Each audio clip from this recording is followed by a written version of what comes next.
Okay, hi everyone.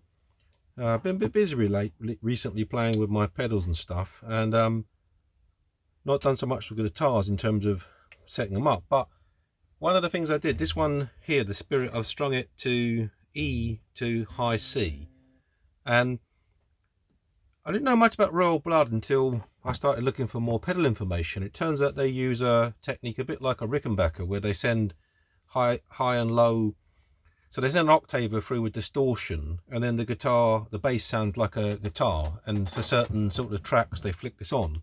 And this high C lends itself to that, but one of the things on this guitar is designed for the low B, and these are not quite as tense, so you have to change the setup. And something I didn't realise, that the D was bottoming out along here somewhere, and I couldn't work out why. And then I realised I hadn't got the saddles right. So what I'm going to do is just basically do an overhaul on it.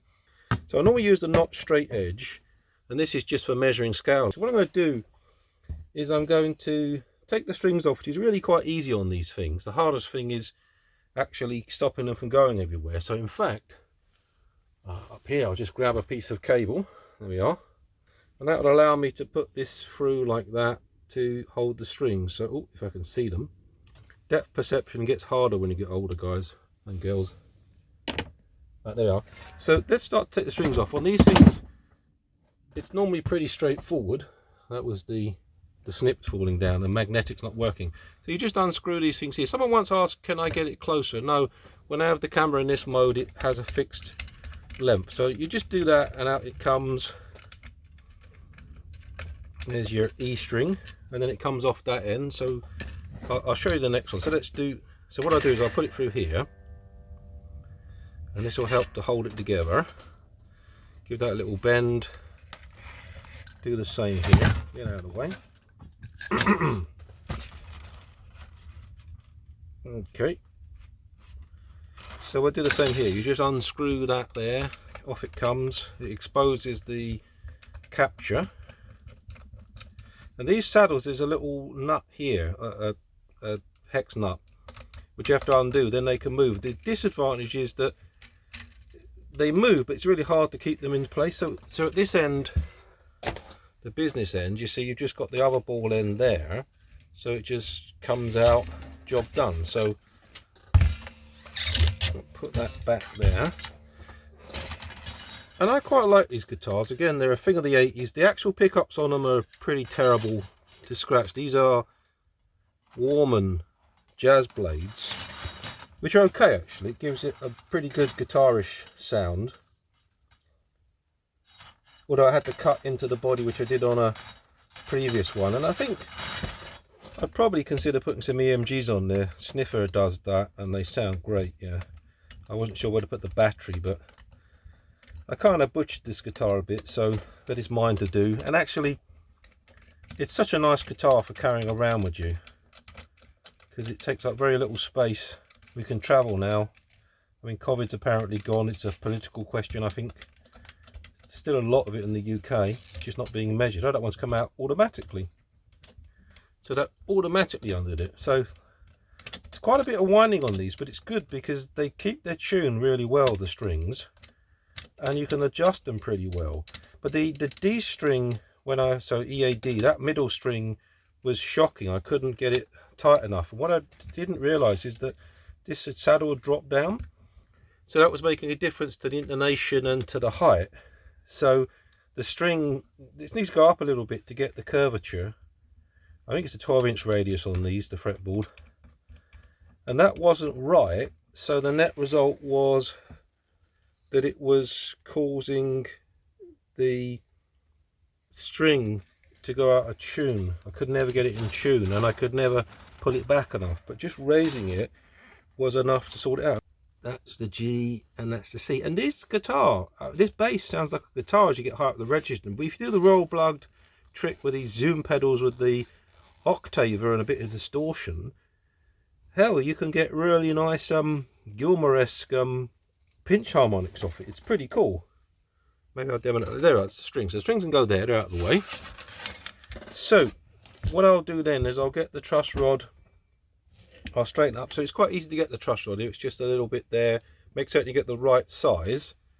I'll straighten that, I'll do that off camera in a minute. I'll just pause it, and then I'll check the level, because I think there might be a little bit of fret leveling needed again. I did it before, but it seems to settle down a bit, and I think the board needs a bit more lemon oil because it hasn't had any in a while. So let me just pause that and come back to it.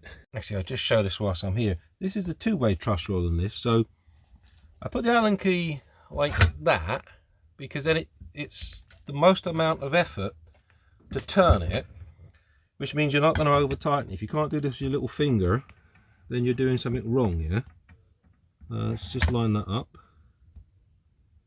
Yeah, there's a bit of gap here. Lucy is righty tighty, Lucy's that way. Yep.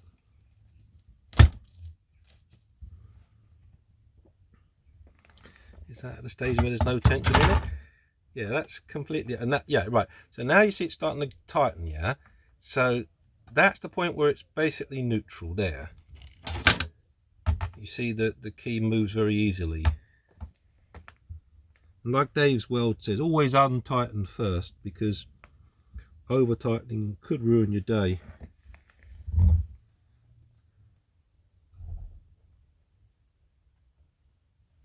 That looks pretty good to me. What I should do, if I was a smart boy, is to pick up one of my feeler gauges. Here I've got the Imperial ones. Get the thinnest one and just make certain it doesn't go through the edge. Where's the thinnest one? It's there. That's the thinnest one, I think. So let's just undo that a little bit.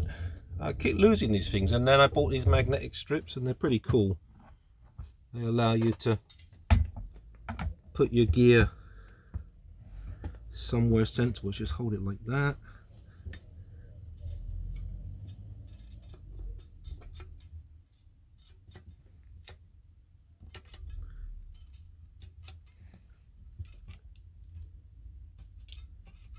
Yeah, that's pretty straight. It's not going through anywhere. Yeah.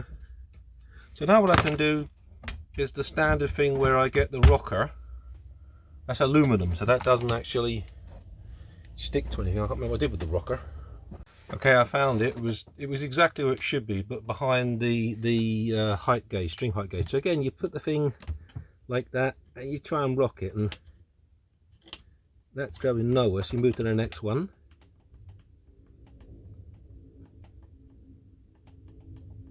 Yeah, a little bit on there, I think.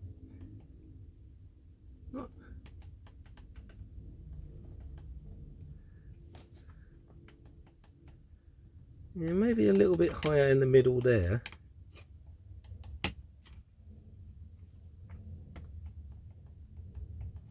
Maybe a little bit along there. Where's the Sharpie gone? It's there.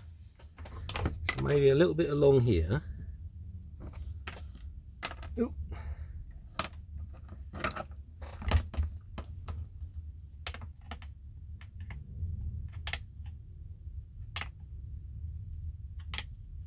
Yeah, there's nothing going there. That's pretty flat, yeah. Maybe there's a lower one there.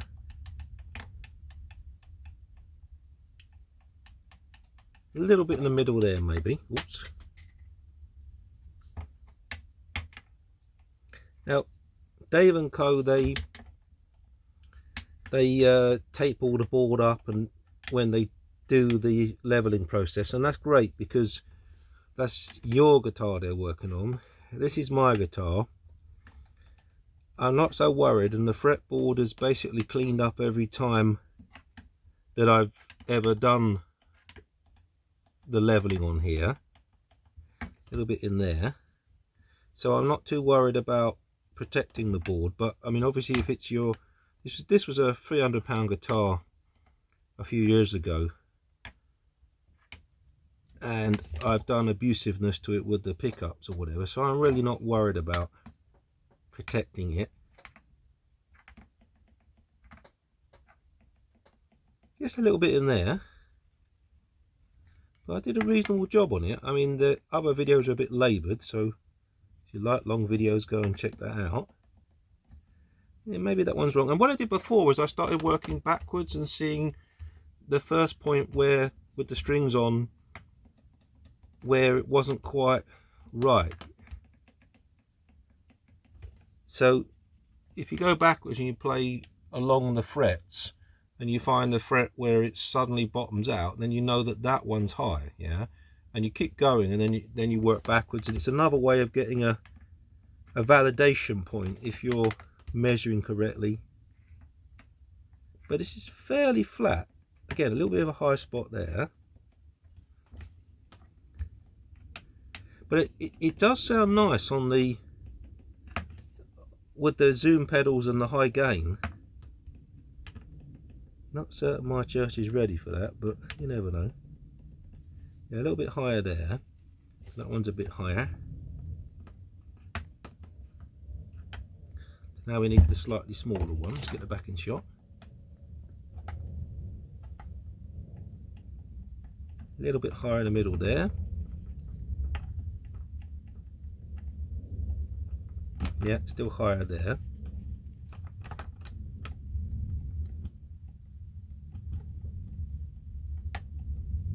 Yeah, this one's a bit high in general, because I was noticing some bottoming out, and it was a little bit annoying. I mean, I buy cheap guitars so I can practice. This one I wanted because it's like similar shape to the Steinberger from the 80s. Doesn't matter as the name on it. I think the Hofners are pretty damn good, and a lot of the older ones have got active electronics on them, a little bit higher there. But it's a nice guitar to play. Quite a flat D neck, I think they call it.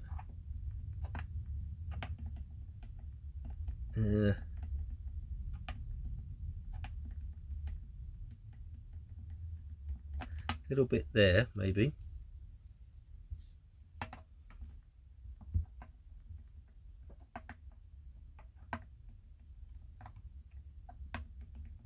A little bit along there. Which side of the plate? There, this is the higher strings. The higher strings have more of a problem than the lower strings. And now I need the smaller one. 24 frets as well, which is pretty good.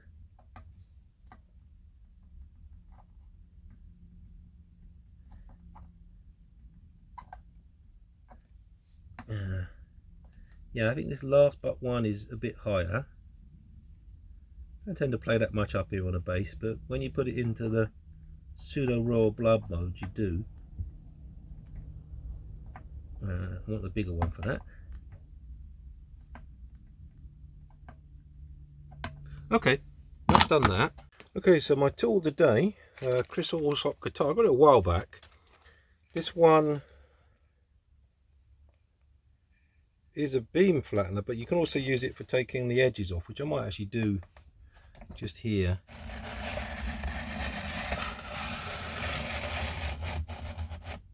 Be careful near the body. Oop.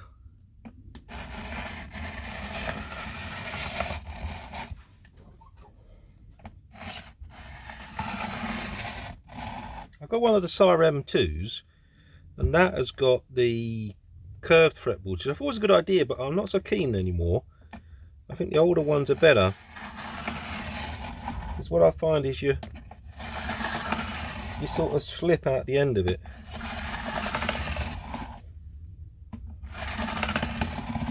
By the way, it's not meant for this process, this tool, but it's a decent file. And I'll just take the edges off. So then I'll just take it along here a little bit.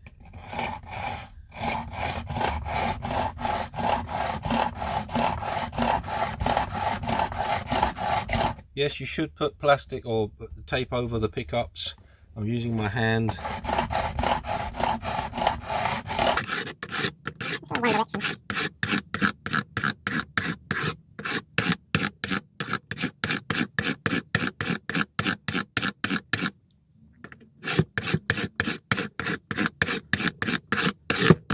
There's still a bit black here, off.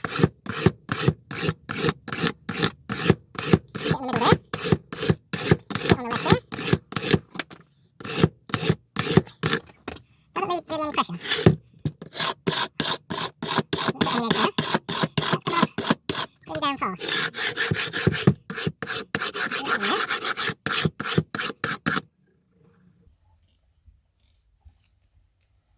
Oh, those edges feel much better. A little bit still there.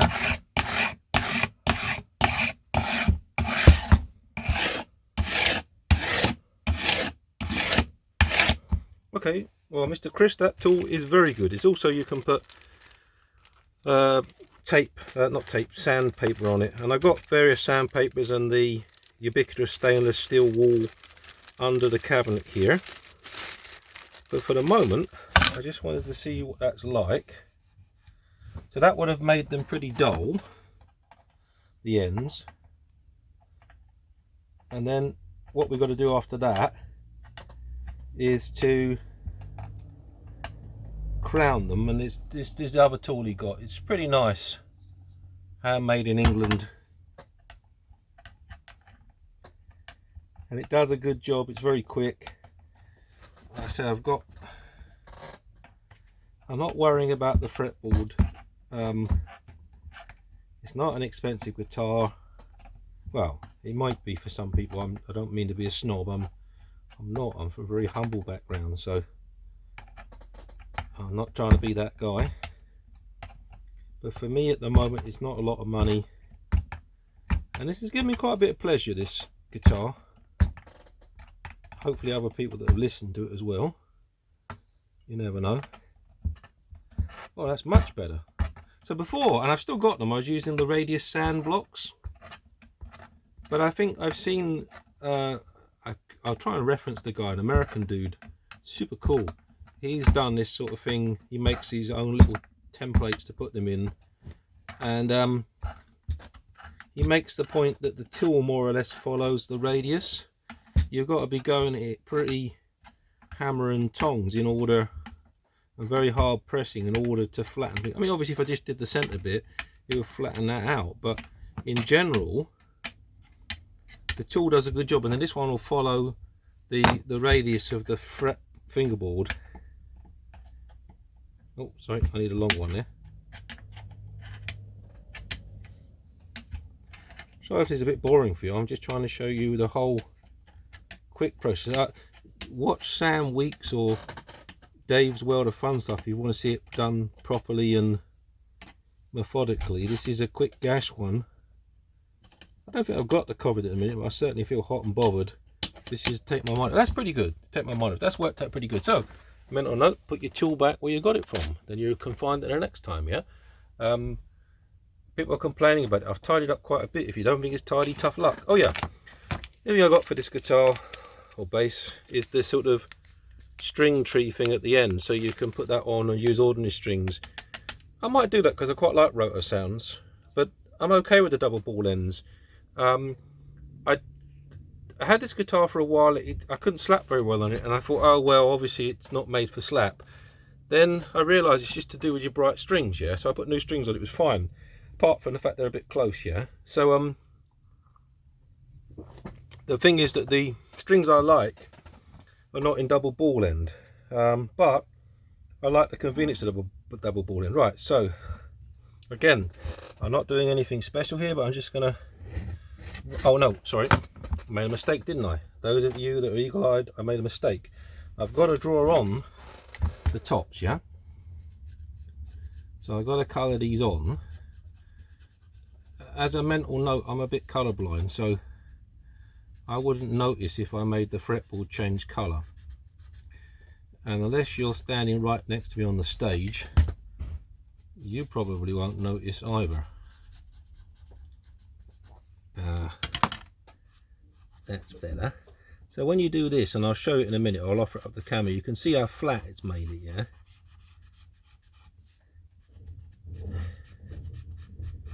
So we're just colouring in the top bits. I'm probably going to get all the black pen all over me, but oh well, tough luck.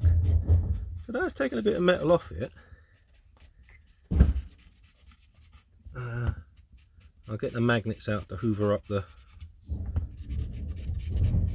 steel.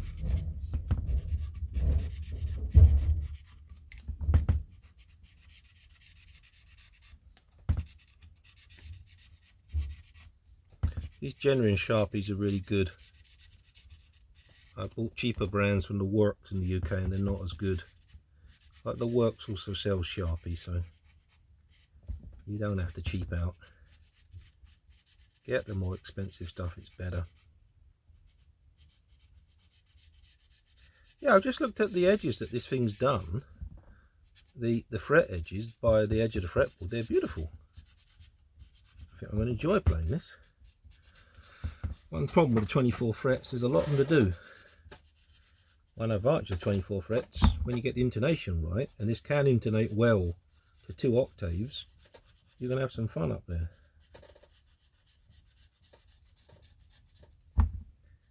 Wow, so many frets.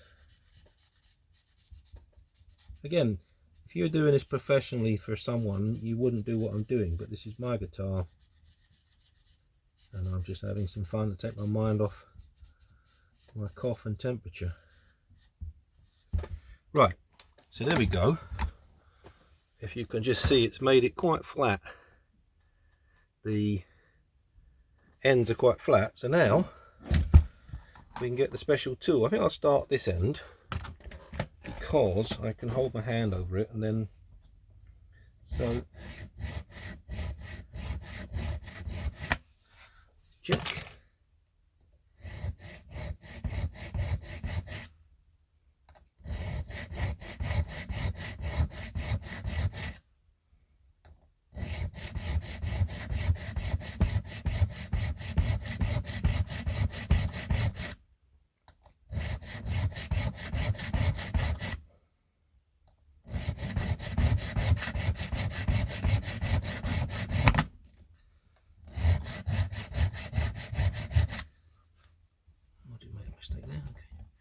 Almost blew it. I don't want to blow it everywhere, so hopefully you can begin to see you've got the crown starting to form and then the flat ones here, and the tool is pretty good. So then you have to go over it with various degrees of emery cloth and give it a polish, although the Dremel does a pretty good job, and I'll probably get that out in a minute. That edge needs a bit more.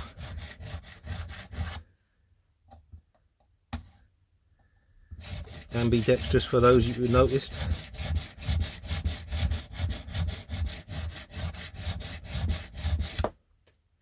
So I think this is a diamond cutter. It's quite rough, but it gets the job done.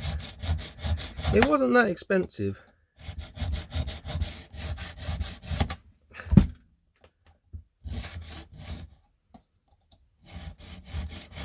And you can buff up the board with your Dremel anyway.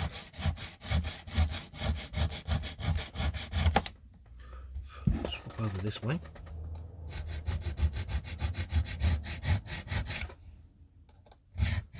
I don't know if you're supposed to go in one direction. I tend to do both. Do whatever the tool seems to make you want to do. Tools make life easier if you get them right. You don't have to push down hard. It's just a finger. And it's a well-designed tool. I said you can left or right handed, doesn't make any difference to me.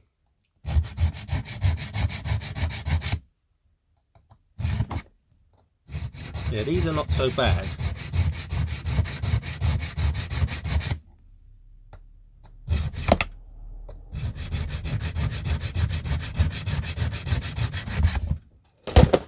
Oops. That's my CO2. Oh no. Yeah, it is. It's CO2 for the beer. That's what's done there. Been making a lot of homebrew recently.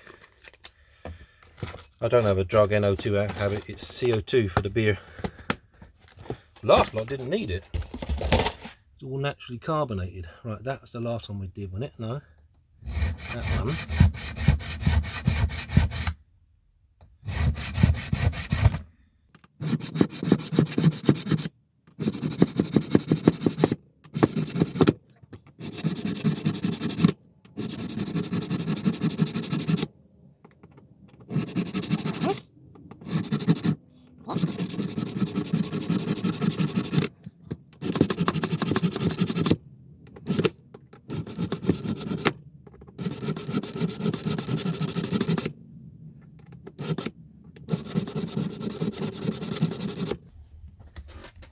working these lower frets more.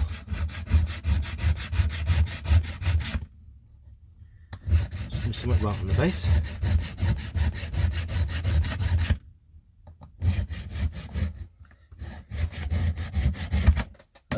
I am resting the neck against a bit of plastic there, so I'm not pushing down on the neck if anyone's getting worried about that. If you're worried about the stuff, I'd have freaked you out earlier.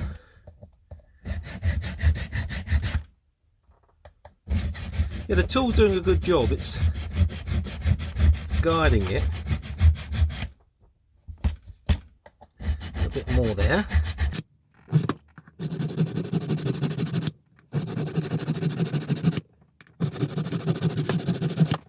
The benefit with a good 0 fret is you don't get that intonation problem at the early fret, which you do with a nut slot.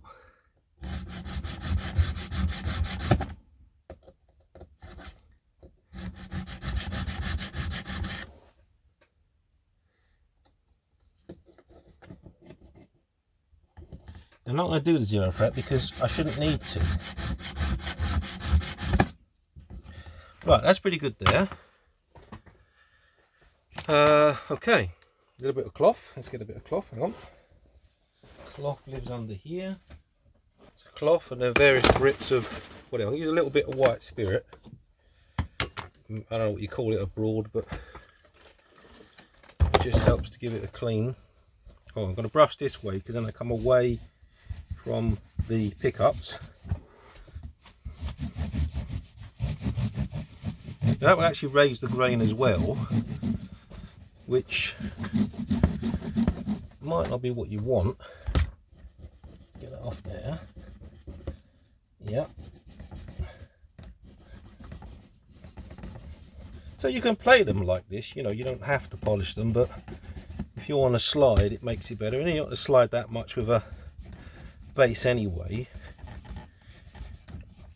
Sorry, not slide, you're not going to bend that much with a bass, but to be fair, this one ain't bad. Let's get it off there.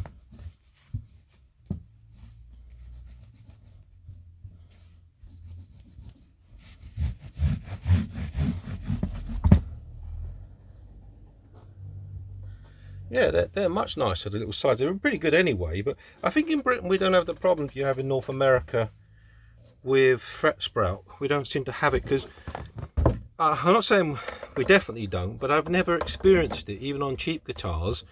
And yet Dave's World seems to talk about it being a perennial problem in America and Canada. So I can only assume, if you know more about that, please let me know. But come to Britain, come and rock on here. Yeah, that's okay. So I got the lemon oil somewhere. Let's just check that. That's good. That's good. That's good. There's no that Chris's tool has done a good job and it hasn't left any burrs on it. So now what I'm going to do is to off camera do some of the various grits here. I got them in order somewhere. 1,800. What's that one? 3,000. That's getting quicker. They're getting smaller. So what I do is I'll just do it, but I think, well, I'll do 1 or 2. 2,000 put there. Where's the slightly 400? We'll start with 400. So what he seems to do is Dave seems to put it like that and just flap it back and forth a little bit.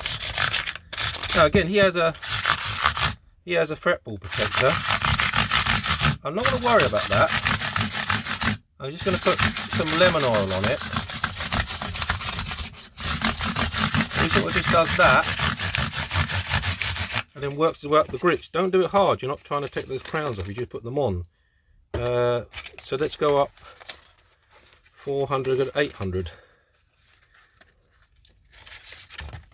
Fold it in half and just sort of back and forth it a little bit.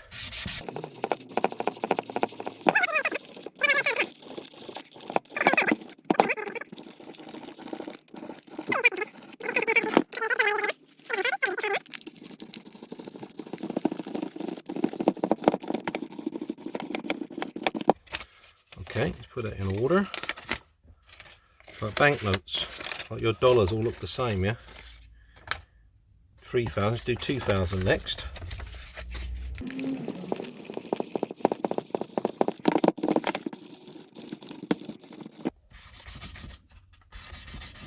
Now, for professionally, you get a mirror finish. I'm not that interested in that. Just want it leveler.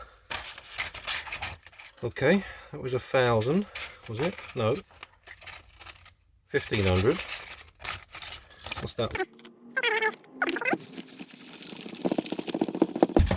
This is, I wager this is hardly removing any metal whatsoever, or wood for that matter.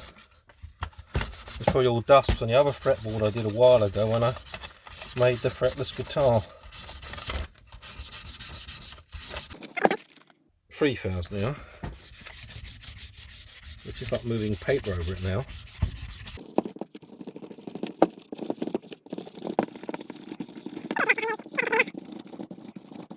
Okay, put that away. See, organised. Okay, cloth, bit more of the white spirit.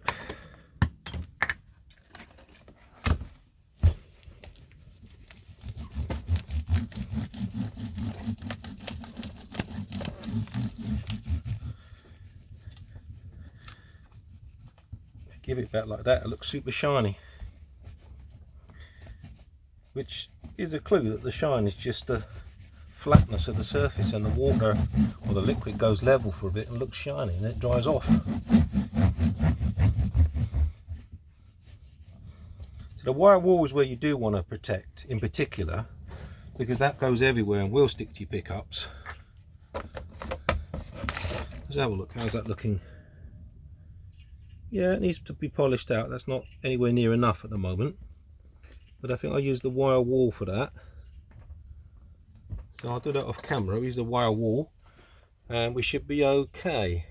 Okay, I said it was a 12 inch. It's actually a 14 inch. I remember now the fretboard radius. So let's just put this round this way. One of these little cheap gauges. So I hold the 14 up against the fretboard, and that looks good. So the thing is that I want to try and get these also in a 14mm. So I'm going to rest it like that, lift it up a little bit.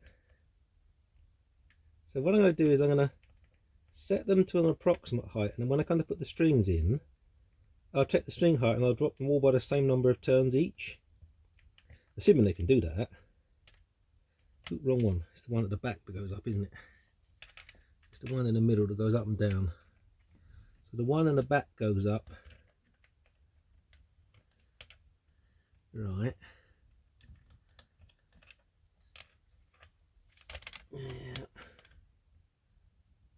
Yeah, so they got to go up quite a bit, these ones.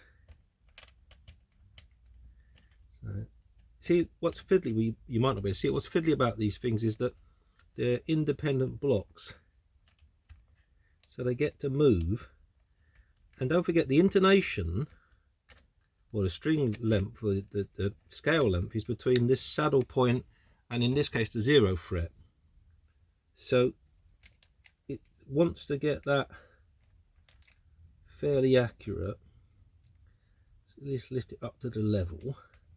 Let's hold that like that. Oh, that's a bad sound. Let's push it against the back like so. There's the middle bit, and of course these don't stay in place, these little middle bits, they move around a bit. I suppose I could, I didn't think about that actually. Well, he's got no spring, that one, interesting. I have to find a string. Let me just bring those back, tighten them in. Then once I tighten them in, I can push the blocks to the back and they'll be in one place then.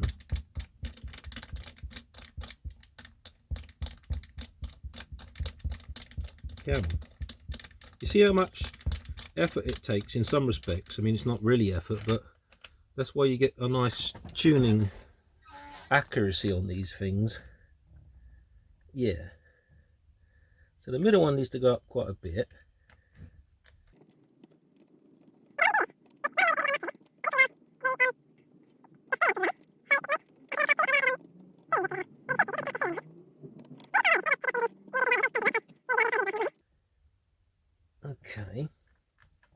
So according to that, this has got to go up a little bit at the front here.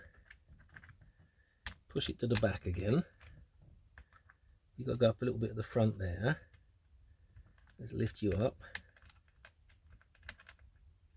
But it is worth it, all this effort. Once you get the guitar setting up nice, you or the bass, you can really have fun with it.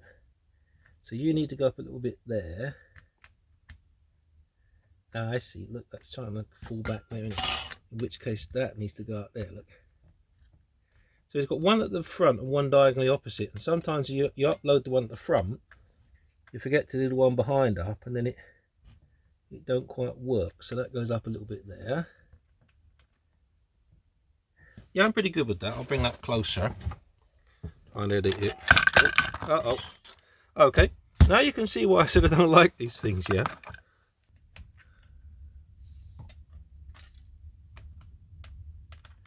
That's pretty much spot on, okay, in terms of that. So, I'm going to restring. I'll just stop the video there and start it again. Okay, it's restringing time. So I'd made a mistake earlier. I'll edit the video, but when I was putting these in, I went to offer it up to show you, and they all fell out again. I had to do it again. And that's one of the design problems with these, is they sit floating. They're going to have to move back and forth a bit to take into account the thickness of the string. And they're not locked in until you lock the grub screw in here. And you can't do that until you put them in position and tune them a bit. So it's a sort of catch-22 really. If that is a definition, I don't know. That's the thin one, isn't it? Yeah, okay, so this is the high C. So let's get that on first. So you put it in the top end here, gently pull it back, stick it in hole, so undo that. That will move that out. And just keep it like that so it's in its position. Okay. So this must be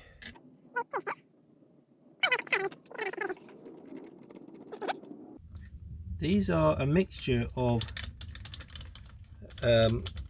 a British manufacturer that went defunct but sold them in the 80s, and I got them off the internet in good nick, and then one other Ken Smith ones. Ken Smith don't quite fit.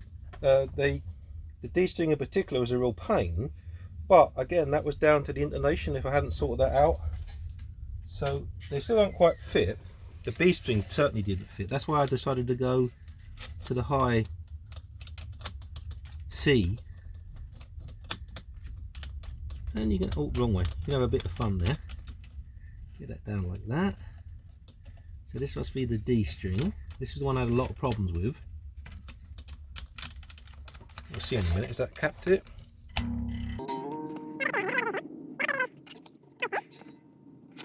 I think a lot of it's made a base of the low B because, of course, that's where we make our money on the low end. But to be fair, most of, I mean, okay, you can feel it if you get it right. Most of the time, people can't quite hear it anyway. So the higher action can be quite good fun, and it makes you a bit more versatile. Like I say, you put these pedals on with the high octave, blend it with a bit of distortion, you're in royal blood territory, and it sounds pretty good. It always takes someone to come along and do things differently to everyone else, and it's like, wow, that was the guy. There we are. So that's that one.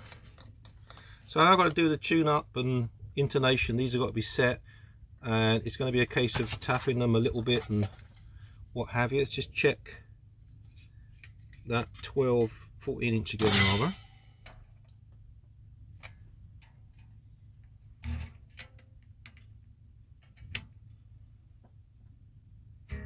Yeah, that's looking good there. Okay, I'll do that off camera. So that's how you put them in. It's pretty quick, but in this particular bass with the bridge, it's quite hard to get the strap lock. So I'll just do that off camera and I'll be back. Let's get the pedal in view. You might not be able to see it. Turn it that way around. So we can now play the string. That to me saying E, pretty spot on. And you can see from the lights, a bit like that maybe. Get it out of the way. A bit like that maybe.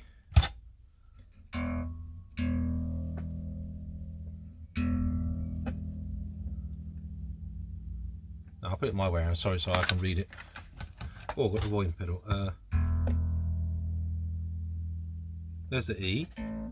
A's on, pretty much. And it doesn't take much to tune them. The adjustment is pretty good on this. This D string's still a bit tight, but at least I got it at the right height, and it is in tune. Before I couldn't get it anywhere near that. That's pretty good. When we're going to have a cup of tea and come back and it settles down, yeah? It's kind of a bit sharp. Oh yeah, give him a little stretch. I mean stretch, it's more about bedding in.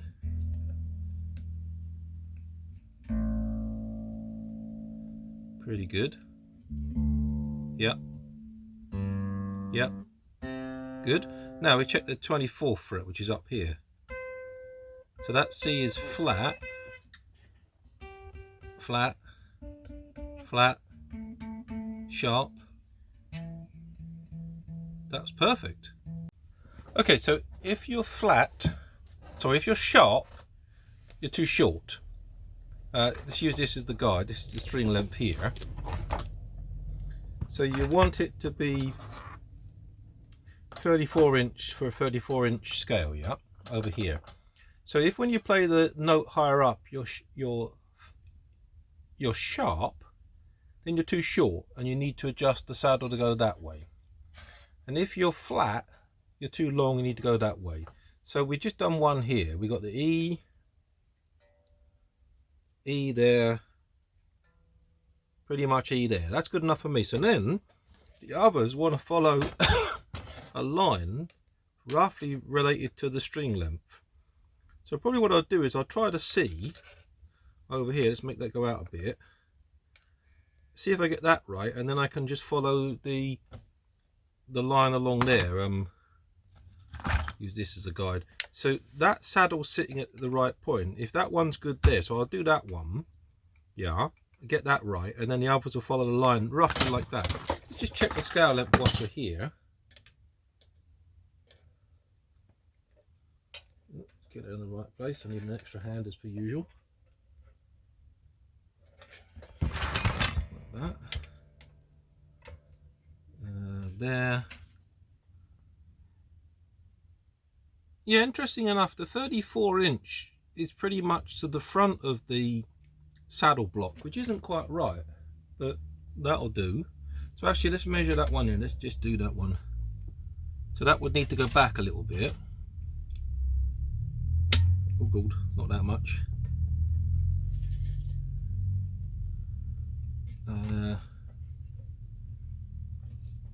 That would be about right. That one would need to be a little bit, just a little bit further back. I need something to nudge it. Use the Sharpie. Right. The D, go back a little bit more, and that one's way out.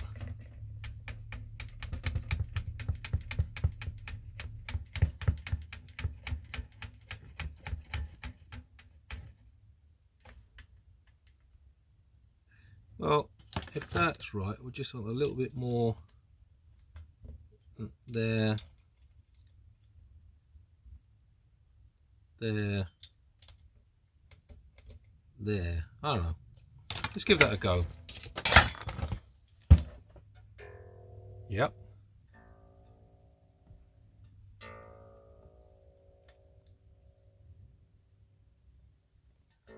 A's about there. Come on, stop doing this. Interesting, it measures it when I put it against there. Oh yeah. Yep.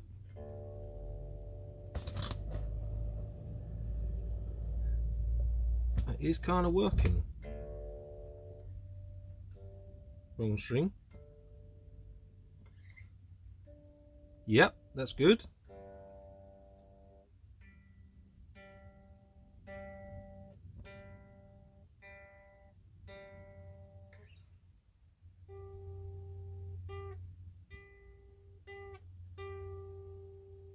Yeah, okay, it can stay in tune, so it's close enough.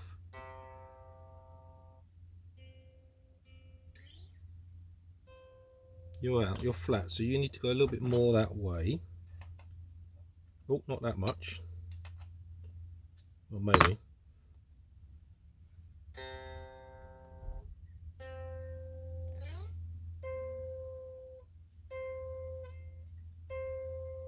Yeah, I can get it close enough there. There you are.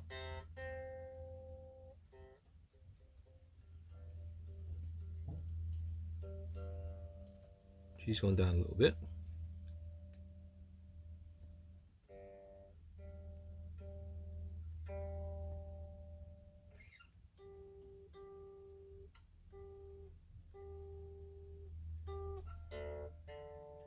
You get the idea.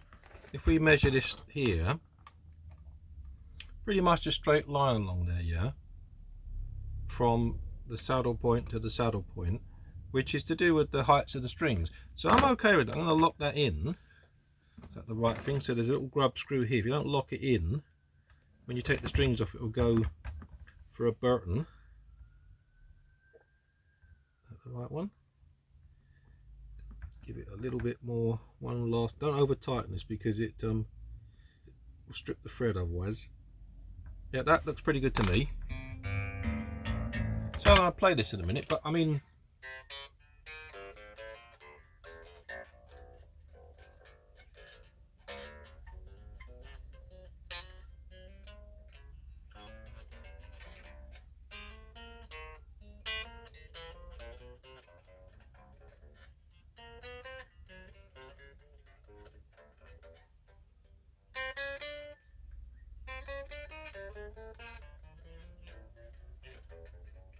that feels nice.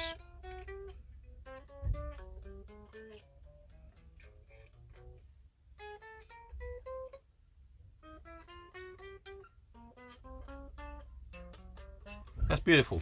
So that's really nice. So I wouldn't say I fell out of love with this guitar, that's not true, but I hadn't played it for a little while, and partly it was this D string here. This is an E string here, so D string in the middle was a bit crappy. And obviously what well, not obviously, but what I'd done is I'd not got the intonation height right, so I hadn't got the curvature, 14. Yeah, so I hadn't got the curvature. Now it's okay, it's not bad. We've stripped the guitar off, we've cleaned them off, we've crowned, you know, leveled and crowned.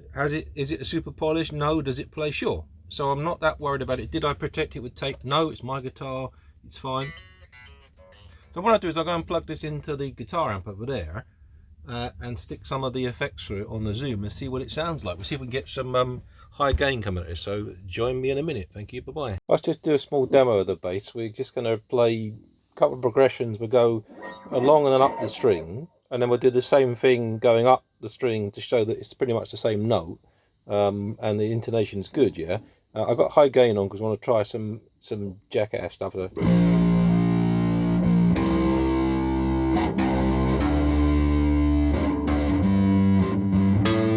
do it again.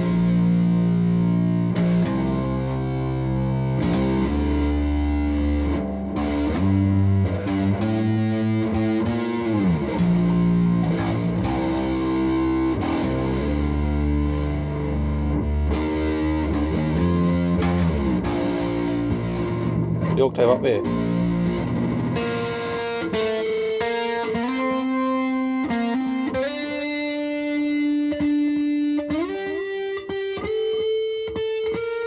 You've got quite a nice high tone, and let's do the royal blood thing. We put the I'm not playing royal blood. This is put on a pitch shift with an octave, so we got this sort of thing going on here.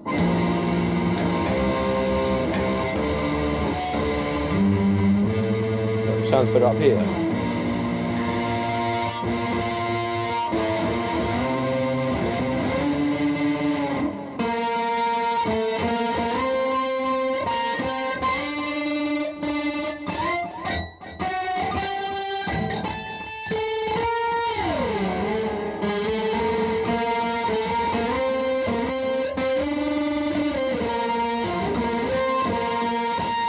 You've got the pitch harmonics coming here.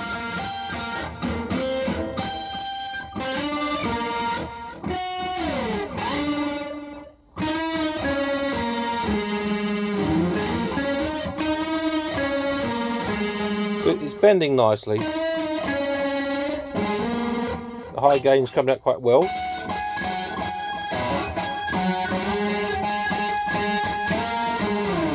So with the high C string and gain, you can have some fun. I don't know if I can clean it up a bit. Let me just turn all these gain stages off. I guess you do that one off, that one off. That's the muff. We'll turn that off. So what does the stomp mode do? Hang on a minute. Got to choose. Scroll through. Tape echo. Yeah, we'll leave that on. Dynamic drive. What's the stomp mode do? Yeah, okay. This is it cleaned up. Yeah.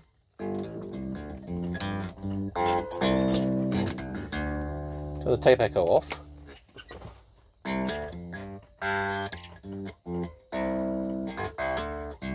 We need a bit more bass on that because it's gone quite. So those gains add quite a lot of volume to it. Yeah.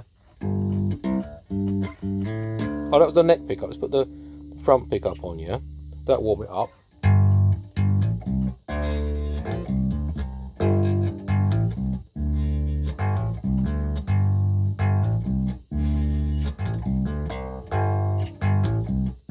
So they're quite warm, these pickups. They're Warman pickups, quite cheap.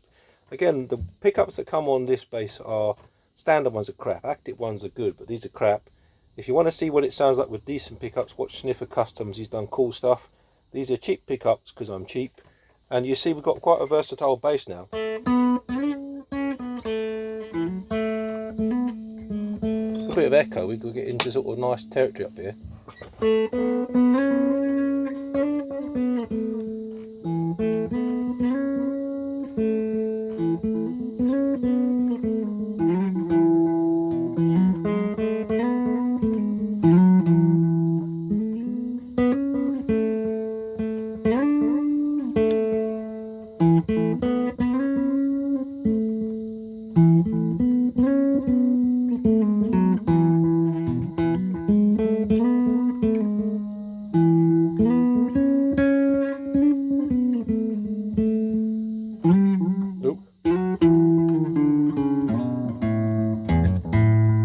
So really nice bass. It's very low action now.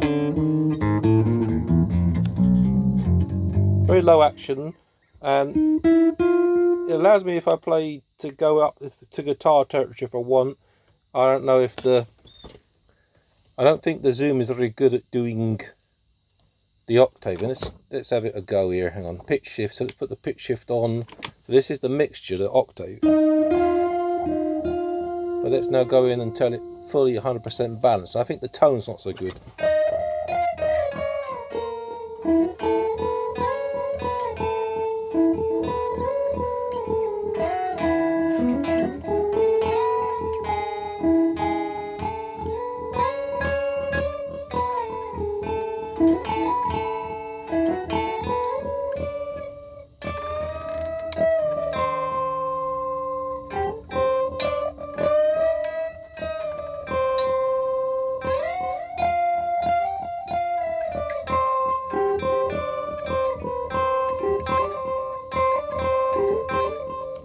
It's okay, and you know, to me, the fret ends they were good, but they're just a little bit better now. Turn it off that pitch.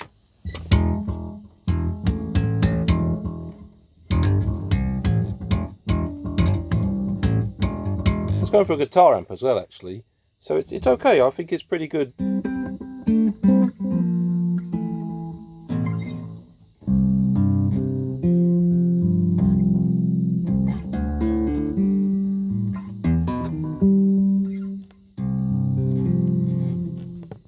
So yeah, same. I love these Zoom G5Ns. So this one I set up to use bass effects, and this is the bass we just set up a minute ago. So now we give it a little bit of bass.